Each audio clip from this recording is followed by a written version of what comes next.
ಗುರುಗಳೇ ಋಗ್ವೇದ ಎಷ್ಟು ಮಂತ್ರ ಗುರುಗಳೇ? ಸರಿ, ಋಗ್ವೇದ ಹಾ 1775 ಮಂತ್ರ ಅಲ್ಲ ಗುರುಗಳೇ? ಋಗ್ವೇದ ಎಷ್ಟು ಮಂತ್ರಗಳಿದೆ ಗುರುಗಳೇ? 10,552 ಮಂತ್ರಗಳು. ಯಜುರ್ವೇದ ಗುರುಗಳೇ?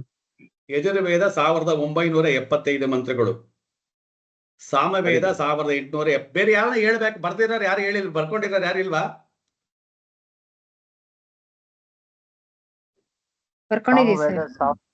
ಅವ್ರ ಪ್ರಶ್ನೆ ಕೇಳ್ಬೇಕಾದ್ರೆ ಉತ್ತರ ಕೊಡ್ಬೋದು ತಾನೇ. ನೀವು ಇವಾಗ ಕ್ಲಾಸಲ್ಲಿ ಕೂತ್ಕೊಂಡಿದ್ದೀರಾ ಅಂದ್ಕೊಳ್ಳಿ. ನೀವು ಕ್ಲಾಸಲ್ಲಿ ಕೂತ್ಕೊಂಡಿದ್ದಾಗ ಪಕ್ಕದಲ್ಲಿರೋರು ಒಬ್ರು ಪ್ರಶ್ನೆ ಕೇಳ್ತಾರೆ ಅಂತ ಹೇಳಿದ್ರೆ ನೀವು ಬರ್ಕೊಂಡಿರೋರು ಹೇಳ್ಬೋದಲ್ವಾ? ಆಯ್ತು ಗುರುಗಳೇ. ಇದು ಆನ್ಲೈನ್ ಕ್ಲಾಸ್ ಅಲ್ಲ, ಆಫ್ಲೈನ್ ಕ್ಲಾಸೇ ಇದು. ಒಬ್ಬೊಬ್ರು ಎಲ್ಲೇ ಕೂತ್ಕೊಂಡಿದ್ರು ನಿಮ್ಮ ಮುಖಗಳನ್ನ ನೀವು ನೋಡಬೇಕು, ಕಾಣಬೇಕು ಅಂತ ಹೇಳಿದೀನಿ. ಯಾರು ಇವರೆಲ್ಲ? ಕಿರಣ್ ಅವರೆಲ್ಲ ಮುಖಾನ ಮುಚ್ಕೊಂಡು ಕೂತ್ಕೊಂಡಿದ್ದಾರೆ. ವಿಡಿಯೋ ಆನ್ ಮಾಡ್ರಿ. ಕಿರಣ್, ಚೇತನ್, ಪುತ್ತೂರ್, ವಿಡಿಯೋ ಆನ್ ಮಾಡಿ. ಮುಖ ಪರಿಚಯ ಆಗ್ಲಿ. ಪ್ರಶ್ನೆಗಳು ಕೇಳೋದು ಒಬ್ಬರಿಗೆ ಅರ್ಥವಾಗ್ಲಿ ಇನ್ನೊಬ್ಬರಿಗೆ. ನೋಡಿ, ಅವ್ರು ಕೇಳಿದ ತಕ್ಷಣ ತಪ್ಪೇನಲ್ಲ, ಅವರು ಕೇಳಿದ್ದು ಒಳ್ಳೇದದು. ಅಮರ್ನಾಥ್ ಗುರುಗಳು ಹೇಳಿ. ಗುರುಗಳು, ಎರಡನೇ ವೇದದ್ದು ಸ್ವಲ್ಪ ಡೀಟೇಲ್ಸ್ ಬೇಕಿತ್ತು. ಯಾವುದು? ವೇದಗಳಲ್ಲಿ ಎರಡನೇದು ಒಂದು ಶಿಕ್ಷಾ, ಎರಡನೇ ವೇದಾಂಗ ಅಂತ ಅದ ಹೆಸರು. ವೇದಾಂಗ ಅಂತ. ವೇದಾಂಗದಲ್ಲಿ 6 ಅಂಗಗಳನ್ನ ಸೇರಿದ್ರೆ ವೇದ ಆಗುವುದು. ಯಾವ್ದ್ಯಾವ್ದು ವೇದಾಂಗ? ಒಂದು ಶಿಕ್ಷಾ, ಕಲ್ಪ, ವ್ಯಾಕರಣ, ನಿರುಕ್ತಿ, ಛಂದಸ್ಸು, ಜ್ಯೋತಿಷ್ಯ. ಇಷ್ಟನ್ನು ಸೇರಿದ್ರೆ ವೇದಾಂಗ ಅಂತ ಆಗೋದು. ವೇದ ಅನ್ನೋದು ಆವಾಗ್ಲೇ ಆಗೋದು. ಬೇರೆ ಒಂದಿಲ್ಲ ಅಂದ್ರೂ ಅದು ವೇದ ಆಗಲ್ಲ. ನೋಡಿ, ಅವರು ಒಂದು ವೇದವನ್ನ ಹೇಳಬೇಕು ಅಂತ ಹೇಳಿದ್ರೆ ಇಷ್ಟೆಲ್ಲ ತುಂಬಿ ಆ ವೇದಗಳನ್ನ ಕೊಟ್ಟಿದ್ದಾರೆ. ನಮಗೆ ಬೇರೆ ಮಂತ್ರ ಕೇಳ್ದಂಗೆ ಕೇಳಿಸ್ತಾ ಇರ್ತದೆ ಅಷ್ಟೇನೆ. ನಮಗೆ ಬೇರೆ ಕೇಳಿದ ಏನೂ ಅರ್ಥವಾಗಿರಲ್ಲ. ನಾವು ಇಷ್ಟು ಸಹ ದೇವಸ್ಥಾನದಲ್ಲಿ ಕೇಳಿದಾಗ ನಮಗೇನಾಗುತ್ತೆ, ಯಾವುದೋ ಮಂತ್ರ ಸೂಕ್ತ ಹೇಳ್ತಿದ್ದಾರೆ, ಅಭಿಷೇಕ ಸೂಕ್ತ ಹೇಳ್ತಿದ್ದಾರೆ, ಪುರುಷ ಸೂಕ್ತ, ಸ್ತ್ರೀ ಸೂಕ್ತ, ಗಣೇಶ ಸೂಕ್ತ, ಆ ಸೂಕ್ತ ಏನೋ ಹೇಳ್ತಿದ್ದಾರೆ ಅಂತಿದೀವಿ ಅಷ್ಟೇನೆ. ಯಾಕೆ ಹೇಳ್ತಿದ್ದಾರೆ, ಅದ್ರೊಳಗಡೆ ಏನೇನು ಅಡಕವಾಗಿದೆ, ನೀವು ಮಂತ್ರಗಳನ್ನ ಚೆನ್ನಾಗಿ ಕೇಳ್ತಾ ಬನ್ನಿ, ನಿಮಗೆ ಚೆನ್ನಾಗಿ ಗೊತ್ತಾಗತ್ತೆ. ಇವಾಗ ನಾನು ಏನು ಅಂಗಗಳು ಹೇಳಿದ್ನೋ ಅಷ್ಟು ಅಂಗಗಳು ಅದರೊಳಗೆ ಇದ್ದೇ ಇರುತ್ತೆ. ಯಾವುದೇ ಮಂತ್ರವನ್ನ ಹೇಳಿದ್ರು ಈ 6 ಅಂಗಗಳು ಇಲ್ಲ ಅಂತ ಹೇಳಿದ್ರೆ ಅದು ವೇದ ಮಂತ್ರ ಆಗೋದಕ್ಕೆ ಸಾಧ್ಯ ಇಲ್ಲ. ಬರೀ ಶ್ಲೋಕಗಳಾಗಬಹುದು. ವೇದ ಮಂತ್ರ ಅಂತ ಬರಬೇಕು ಅಂದ್ರೆ ಈ 6 ಅಂಗಗಳನ್ನ ಸೇರಿರಲೇಬೇಕು. ಇವತ್ತು ಬೇಕಾದ್ರೆ ನೀವು ಕೂತ್ಕೊಂಡು ಚೆಕ್ ಮಾಡಿ ನೋಡಿ, ಯಾವ್ದನ್ನ ಸೂಕ್ತವನ್ನ ಹೇಳಿ, ಆ ಸೂಕ್ತದೊಳಗಡೆ ಏನೇನು ಬರ್ತಾ ಇದೆ ಅಂತ ಕೇಳ್ಕೊಳ್ಳಿ, ಯಾರ್ಯಾರ ಬಗ್ಗೆ ಹೇಳ್ತಾ ಇದ್ದಾರೆ ಅಂತ ಕೇಳ್ಕೊಳ್ಳಿ. ಗಣೇಶ ಅಥರ್ವಣ ಸೂಕ್ತ ಕೇಳಿ, ಪುರುಷ ಸೂಕ್ತ ಕೇಳಿ. ಪುರುಷ ಸೂಕ್ತದಲ್ಲಿ ಬ್ರಾಹ್ಮಣ ಅಂದ್ರೆ ಯಾರು, ಕ್ಷತ್ರಿಯ ಅಂದ್ರೆ ಯಾರು, ವೈಶ್ಯ ಅಂದ್ರೆ ಯಾರು, ಶೂದ್ರ ಅಂದ್ರೆ ಯಾರು, ಉತ್ಪತ್ತಿ ಹೆಂಗಾಗತ್ತೆ, ಯಾವ ಕಾಲಕ್ಕಾಗತ್ತೆ, ಎಲ್ಲವೂ ಹೇಳ್ತಾರೆ. ಅದೆಲ್ಲ ಬೇರೆ ಅಂಗಗಳಲ್ಲೇ ಬರುತ್ತೆ. ಈ 6 ಅಂಗಗಳಲ್ಲೇ ಇರುತ್ತದಲ್ಲ. ಬಟ್ ನಮಗ ಅದ್ ನೋಡಕ್ ಗೊತ್ತಿಲ್ದಲೇ ಇದ್ದಕ್ಕೆ ನಾವೇನ್ ಮಾಡ್ತೀವಿ, ವೇದ ಚೆನ್ನಾಗಿ ಹೇಳ್ತಾರಪ್ಪ, ಮಂತ್ರ ಚೆನ್ನಾಗಿ ಹೇಳ್ತಾರಪ್ಪ, ಇಷ್ಟು ಮಾತ್ರ ಮಾಡ್ಕೊಂಡಿದೀವಿ. ವೇದ ಹೇಳೋರ್ಗೂ ಸರಿಯಾಗಿ ಗೊತ್ತಿರಲ್ಲ ಏನ್ ಹೇಳ್ತಿದೀವಿ ಅಂತ. ಅವ್ರಿಗೇನು ಗುರುಗಳು ಹೇಳ್ಕೊಟ್ಟಿರ್ತಾರೆ ಪಾಠ, ಏರಿಯುತ್ತಗಳನ್ನ, ಅದನ್ನ ಹೇಳ್ತಾ ಇರ್ತೀವಿ. ಓಕೆ, ಸೊ ಇವಾಗ ನಿಮಗೆ ಒಂದು ಹಂತಕ್ಕೆ ಬಂದ್ವಿ. ನಾವ್ ಎಲ್ಲಿಂದ ಬಂದ್ವಿ? ಇವಾಗ ಬ್ರಹ್ಮಾಂಡದಿಂದ ಬಂದು ಋಗ್ವೇದ, ಯಜುರ್ವೇದ, ಸಾಮವೇದಕ್ಕೆ ಬಂದು ನಾವು ವೇದಾಂಗವನ್ನ ಕಲಿತಾ ಇದ್ದೀವಿ. ವೇದದ ಒಂದು ಅಂಗವಾಗಿರ್ತಕ್ಕಂಥ ಜ್ಯೋತಿಷ್ಯ ಶಾಸ್ತ್ರವನ್ನ ಕಲಿತಾ ಇದ್ದೀವಿ. ಇಲ್ಲಿಗೆ ಬಂದು ನಿಂತ್ಕೊಂಡ್ವಿ. ನಮ್ಮ ಪ್ರಯಾಣ ಎಲ್ಲಿ ಪ್ರಾರಂಭವಾಗ್ತಾ ಇದೆ? ಇವಾಗ ಜ್ಯೋತಿಷ್ಯದಲ್ಲಿ ಪ್ರಾರಂಭವಾಗ್ತಾ ಇದೆ. ಜ್ಯೋತಿಷ್ಯ ಎಲ್ಲಿಂದ ಬಂತು? ಈಗ ನಿಮಗೆಲ್ಲ ಅರ್ಥವಾಗ್ತಾ ಬಂತು. ಹಾಗಾದರೆ ಈ ವೇದಾಂಗದಲ್ಲಿ ಜ್ಯೋತಿಷ್ಯ ಅಂತ ಹೇಳಿರುವುದರಲ್ಲಿ ಏನೇನು ಅಡಕವಾಗಿದೆ ಮತ್ತೆ? ಹಾಗಾದ್ರೆ ಜ್ಯೋತಿಷ್ಯದಲ್ಲಿ ಬರ್ಕೊಳ್ಳಿ. ಹಾಗಾದ್ರೆ ಒಂದು ಸಿದ್ಧಾಂತ, ಜ್ಯೋತಿಷ್ಯ ಶಾಸ್ತ್ರದೊಳಗಡೆ ನಾನಿವಾಗ ವೇದಾಂಗಗಳನ್ನ ಮತ್ತೆ ಎನ್ಲಾರ್ಜ್ ಮಾಡಕ್ ಹೋಗಿಲ್ಲ. ಒಂದೊಂದನ್ನ ಎನ್ಲಾರ್ಜ್ ಮಾಡ್ತಾ ಹೋದ್ರೆ ದೊಡ್ಡ ದೊಡ್ಡ ಬುಕ್ ಆಗತ್ತೆ. ನಮ್ಮ ಭಾಗ, ನಮ್ಮ ಗುರಿ ಏನು? ಜ್ಯೋತಿಷ್ಯ ಕಲಿಯೋದು. ಸೊ ಇವಾಗ ನಾವು ಜ್ಯೋತಿಷ್ಯಕ್ಕೆ ಬಂದ್ಬಿಟ್ವಿ. ಜ್ಯೋತಿಷ್ಯದಿಂದ ನಾವು ರೂಟ್ ಚೇಂಜ್ ಮಾಡ್ಕೊತಾ ಇದ್ದೀವಿ. ಹಾಗಾದ್ರೆ ಈಗ ಜ್ಯೋತಿಷ್ಯದ ಒಳಗಡೆ ಬರ್ತಾ ಇದ್ದೀನಿ. ಹಾಗಾದ್ರೆ ಜ್ಯೋತಿಷ್ಯದ ಒಳಗಡೆ ಏನೇನಿದೆ? ಜ್ಯೋತಿಷ್ಯದ ಒಳಗಡೆ ಏನೇನಿದೆ? ಸಿದ್ಧಾಂತ. ಸಿದ್ಧಾಂತ ಬರ್ಕೊಂಡ್ರಾ? ಜ್ಯೋತಿಷ್ಯದಲ್ಲಿ ಏನಿದೆ? ಸಿದ್ಧಾಂತ. ಸಿದ್ಧಾಂತ. ಆಮೇಲೆ ಸಂಹಿತೆ. ಸಿದ್ಧಾಂತ.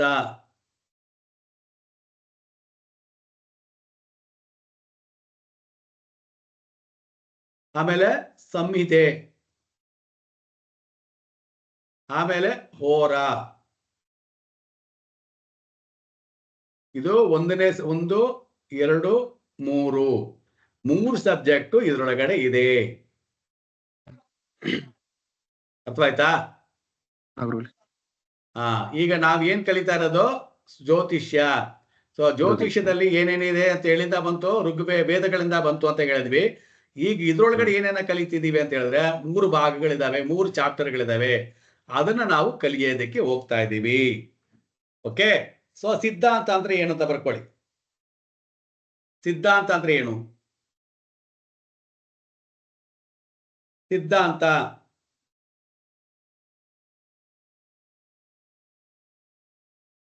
ಸಿದ್ಧಾಂತ ಅಂದ್ರೆ ಆಕಾಶದಲ್ಲಿ ಸಿದ್ಧಾಂತ ಅಂತಕ್ಕಂಥದ್ದು ಇತಂ ಇದ್ದಂ, ಅದನ್ನ ಯಾರು ಬದಲಾವಣೆ ಮಾಡಕ್ಕಾಗಲ್ಲ. ಸಿದ್ಧವಾಗಿರ್ತಕ್ಕಂಥದ್ದು, ಫಿಕ್ಸಡ್ ಅದು, ಅದನ್ನ ಯಾರು ಬದಲಾವಣೆ ಮಾಡಕ್ಕಾಗಲ್ಲ. ಅದನ್ನ ಸಿದ್ಧಾಂತ ಅಂತ ಕರೆಯೋದು. ಅಂತರಿಕ್ಷದಲ್ಲಿ, ಆಕಾಶಕಾಯದಲ್ಲಿ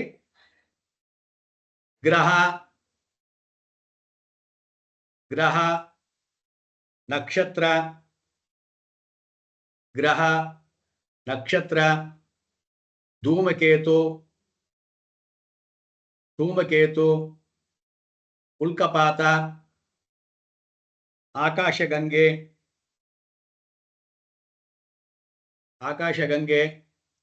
ಗ್ರಹಣ,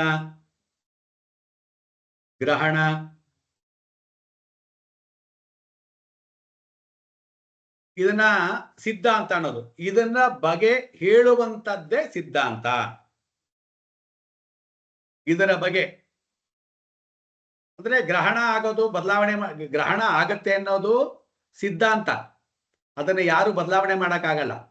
ಸೊ ಇಂಥದ್ದೊಂದು ಗ್ರಹಣ ಆಗತ್ತೆ, ಗ್ರಹಣದಿಂದ ಏನೇನು ಆಗತ್ತೆ ಅಂತಕ್ಕಂತ ಹೇಳೋ ವಿಚಾರಕ್ಕೆ ಸಿದ್ಧಾಂತ ಪಾಠ ಅಂತ ಅರ್ಥ. ಅವಾಗ ನೀವೇನ್ ಮಾಡ್ಬೇಕು? ಸಿದ್ಧಾಂತ ತಿಳ್ಕೊಳ್ಬೇಕು. ಇವಾಗ ನಾವೇನೇನು ಇಲ್ಲಿ ಬರ್ಸಿದ್ದೀವಿ, ಗ್ರಹ, ನಕ್ಷತ್ರ, ವಾರ, ಇದೆಲ್ಲವನ್ನ ನೀವು ಕಲಿಬೇಕು. ಈಗ ಮುಂದೆ ಸಂಹಿತೆ, ನೆಕ್ಸ್ಟ್ ಚಾಪ್ಟರ್ ಸಂಹಿತೆ. ಸಂಹಿತೆ ಏನಪ್ಪಾ ಅಂತಂದ್ರೆ, ಇದು ಭೌತಿಕ,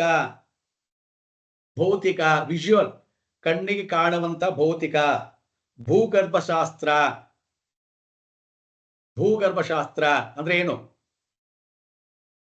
ಭೂಗರ್ಭಶಾಸ್ತ್ರ ಅಂದ್ರೆ ಇಂಗ್ಲಿಷ್ ಅಲ್ಲಿ ಜಿಯೋಗ್ರಫಿನಾ? ಬಗ್ಗೆ ತಿಳ್ಕೊಳ್ಳೋದು. ಹೌದು ಗುರು. ಜಿಯೋಗ್ರಫಿ. ಆಮೇಲೆ ಏನದು, ಅಯನಗಳು, ಋತುಗಳು, ಮಾಸಗಳು, ಇದರಿಂದ ಆಗುವ ಪರಿಣಾಮಗಳು.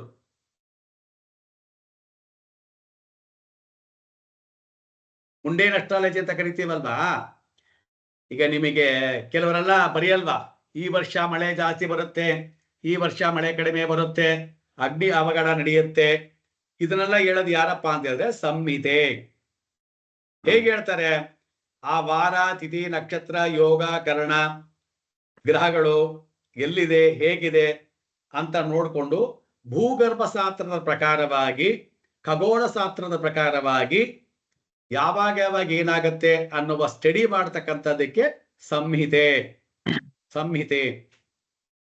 ನೆಕ್ಸ್ಟ್ ಏನ್ ಹೇಳಿದ್ವಿ? ಹೋರ. ಯಾರೋ ಒಬ್ಬರೇ ಒಬ್ರು ಮಾತಾಡ್ತಾವ್ರೆ.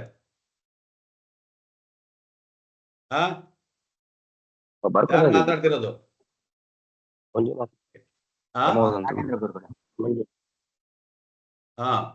ಬೇರೆಯವರೆಲ್ಲ ಸೈಲೆಂಟ್ ಆಗಿದ್ದೀರಾ ಅಂತ ಹೇಳಿದ್ರೆ ಯಾಕೆ? ಎಲ್ರಿಗೂ ಅರ್ಥವಾಗಿದೆ ಅಂತಾನ ಅಥವಾ ನಮಗೆ ಯಾಕೆ ಅಂತಾನ?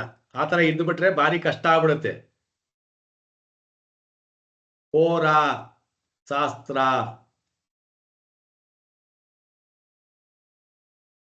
ಸೊ ಈ ಹೋರಾಶಾಸ್ತ್ರನೇ ಇವತ್ತು ತುಂಬಾ ಜನ ಎಲ್ರೂ ನಾವು ಜ್ಯೋತಿಷಿಗಳಾಗಬೇಕು, ಜ್ಯೋತಿಷ್ಯವನ್ನ ನೋಡಬೇಕು, ಜ್ಯೋತಿಷ ಶಾಸ್ತ್ರವನ್ನ ಕಲಿಬೇಕು ಅಂತ ಹೇಳ್ಕೊಂಡು ತಿರುತ್ತಾ ಇರ್ತಕ್ಕಂಥದ್ದು ಏನಪ್ಪಾ ಅಂದ್ರೆ ಹೋರಾಶಾಸ್ತ್ರ. ಹೋರ ಅನ್ನೋ ಪದ ಎಲ್ಲಿಂದ ಬಂತು ಅಂದ್ರೆ ಅಹೋ ರಾತ್ರಿ. ಅಹೋ ಅಂದ್ರೆ ಹಗಲು ಪ್ಲಸ್ ರಾತ್ರಿ ವಿಚಾರ. ಮೊದಲು ಹೋರಾಶಾಸ್ತ್ರ ಅಂತ ಎಲ್ಲಿಂದ ಬಂತು? ಹೋರಾನ ಪದ ಎಲ್ಲಿಂದ ಬಂತಪ್ಪ ಅಂತಂದ್ರೆ ಅದನ್ನ ಕೆಲವರು ಈಜಿಪ್ಟ್ ಭಾಷೆ ಅಂತಾರೆ, ಕೆಲವರು ಲ್ಯಾಟಿನ್ ಭಾಷೆ ಅಂತಾರೆ, ಕೆಲವರು ಸಂಸ್ಕೃತ ಅಂತಾರೆ.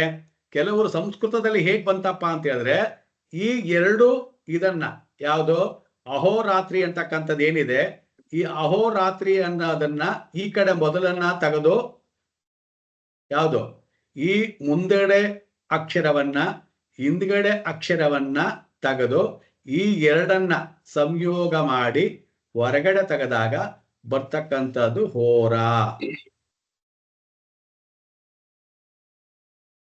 ಹಗಲು ಮತ್ತು ರಾತ್ರಿಯ ಶಾಸ್ತ್ರ ಏನು? ಹಗಲು ಮತ್ತು ರಾತ್ರಿ ಅಹೋರಾತ್ರಿ ಶಾಸ್ತ್ರ ಅಂದೇನು? ಬಿಸಿಲಾಗಿರ್ಲಿ, ಮಳೆ ಆಗಿರ್ಲಿ, ಚಳಿ ಆಗಿರ್ಲಿ, ಪ್ರಕೃತಿನಲ್ಲಿ ಹಗಲು ರಾತ್ರಿ ಅದಕ್ಕೆ ವ್ಯತ್ಯಾಸವೇ ಇಲ್ಲ. ಅದಕ್ಕೆ ಹಗಲಾದ್ರೂ ಸರಿ, ರಾತ್ರಿ ಆದ್ರೂ ಸರಿ, ಅದ್ರ ಕೆಲಸ ಅದು ಮಾಡ್ತಾನೆ ಇರುತ್ತೆ. ಸೂರ್ಯ ಹುಡ್ತಾ ಇರ್ತಾನೆ, ಸೂರ್ಯ ಮುಳುಗ್ತಾ ಇರ್ತಾನೆ, ಚಂದ್ರ ಹುಡ್ತಾ ಇರ್ತಾನೆ, ಗ್ರಹಗಳು ಹುಡ್ತಾ ಇರುತ್ತೆ, ಮನುಷ್ಯ ಹುಡ್ತಾ ಇರ್ತಾನೆ, ಬದುಕ್ತಾ ಇರ್ತಾನೆ, ಬಾಳ್ತಾ ಇರ್ತಾನೆ. ಇದೆಲ್ಲವೂ ಸಹ 24/7. ಅದಕ್ಕೇನು ಹಗಲತ್ನಲ್ಲಿ ಹಿಂಗಿರ್ಬೇಕು, ರಾತ್ರಿ ಹೊತ್ತಲ್ಲಿ ಹೇಗಿರ್ಬೇಕು ಅನ್ನೋ ವಿಚಾರ ಇಲ್ಲ. ಹಾಗಾದ್ರೆ ಹೋರಾಶಾಸ್ತ್ರ ಅಂತಕ್ಕಂಥದ್ದು ಏನಪ್ಪಾ ಅಂದ್ರೆ ಹಗಲು ಮತ್ತೆ ರಾತ್ರಿಯಲ್ಲಿ ನಡೆಯುವ, ಬರ್ಕೊಳ್ಳಿ, ಹೋರಾಶಾಸ್ತ್ರ ಅಂದ್ರೆ ಹಗಲು ಮತ್ತು ರಾತ್ರಿಯಲ್ಲಿ ನಡೆಯುವ, ಹಗಲು ಮತ್ತು ರಾತ್ರಿಯಲ್ಲಿ ನಡೆಯುವ ವಿಷಯಗಳು,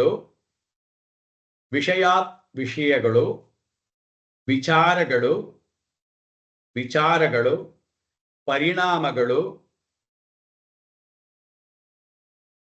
ಶುಭ ಅಶುಭ ಫಲಗಳು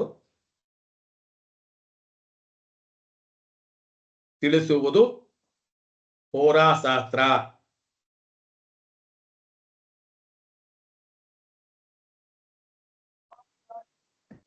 ಈ ಹೋರಾಶಾಸ್ತ್ರದಲ್ಲಿ ಏನೇನು ಅಡಕವಾಗಿರುತ್ತೆ ಅಂತ ಹೇಳಿದ್ರೆ ಬರ್ಕೊಳ್ಳಿ. ಹೋರಾಶಾಸ್ತ್ರದೊಳಗಡೆ ಶಕುನಶಾಸ್ತ್ರ, ಪ್ರಶ್ನಾಶಾಸ್ತ್ರ, ಸ್ವಪ್ನಶಾಸ್ತ್ರ, ಜ್ಯೋತಿಷ್ಯ, ಮುಹೂರ್ತ, ಜಾತಕ ತಯಾರಿಕೆ, 12 ಭಾವಗಳು, 12 ರಾಶಿಗಳು, 12 ಭಾವಗಳು, 12 ರಾಶಿಗಳು,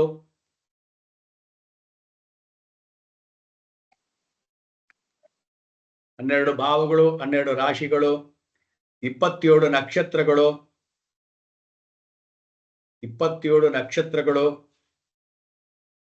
108 ಪಾದಗಳು. ಇದರ ಅಡಿಯಲ್ಲಿ ಶಾಸ್ತ್ರ ನಿರೂಪಣೆ ಆಗಿರುತ್ತದೆ.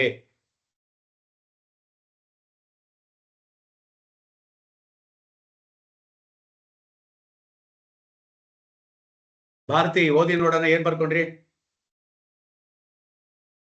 ವಿಡಿಯೋ ಆನ್ ಮಾಡಿಲ್ಲ ಭಾರತಿ, ಏನ್ ಬರ್ಕೊಂಡಿದ್ರೆ ಓದಿ ನೋಡೋಣ.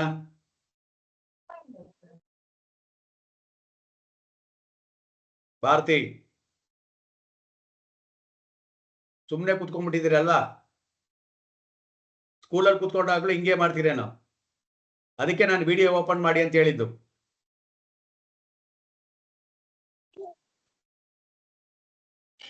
ಯಾರು ಓದ್ತಿರೋ ಬಗ್ಗೆ ಬರ್ದಿದ್ದ ಹೋರಾಶಾಸ್ತ್ರ ಅಂದ್ರೆ ಏನಂತ ಬರ್ಕೊಂಡ್ರಿ ಹೇಳಿ ಅವನನ್ನ. ಯಾರಾದ್ರೂ ಒಬ್ರು ಓದಿ, ಯಾರಾದ್ರೂ ಒಬ್ಬರು ಹೆಸರು ಹೇಳ್ಬಿಟ್ಟು ಓದಿ, ಯಾರಾದ್ರೂ ಹೆಸರು ಹೇಳ್ಬಿಟ್ಟು ಒಬ್ರು ಓದಿ. ಕೃಷ್ಣ ಕೃಷ್ಣ ಕೃಷ್ಣ ಹೇಳಿ. ಹೋರಾಶಾಸ್ತ್ರ ಅಂದ್ರೆ ಶಕುನ, ಪ್ರಶ್ನ, ಹ್ಮ್ ಆಮೇಲೆ ಸ್ವಪ್ನ,